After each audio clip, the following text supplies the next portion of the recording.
I've been pretty hostile to what goes by the political label of the left today. Um, and I'd like to just say a couple of things about this left-right frame because it's an inheritance that I reject.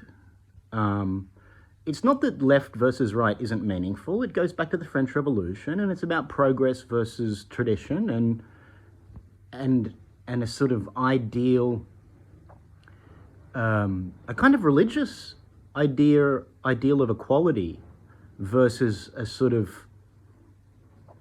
traditional hierarchy. You know, it's really, the left is really an attempt to ameliorate, if not eliminate, hierarchy. You know, there's meanings, there's real meaning to this. But I don't feel like that our political discourse today reflects the reality of what the left and the right objectively are supposed to represent. I think that it's just a circus at this point. I think that the reality is more, the true activating political binary at the moment is actually global versus local.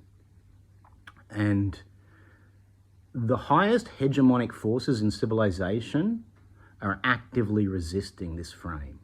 Because if we move to this frame, global versus local, away from left versus right, we will move away from a conflict that's basically a circus. It's basically just a distraction, a red herring, towards a conversation, a political conversation that's a lot more realistic and will make people much more uncomfortable. And nobody wants to get that real collectively. I mean, the highest, most vested interests in like material capitalism certainly don't want it, but nor do most of the people who pretend to. Like it's not governments that oppress us, it's our own neurotic, unconscious, instinctive attachments. And this left-right thing, I might criticize the left.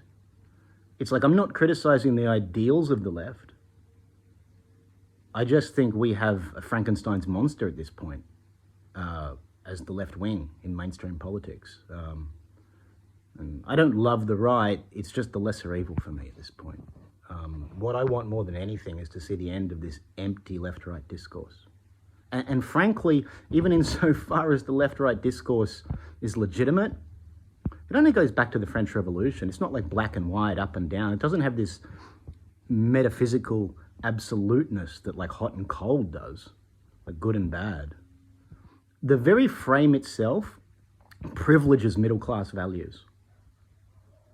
And I think somehow that's contributed to the extinguishment of the working class voice in left-wing politics today.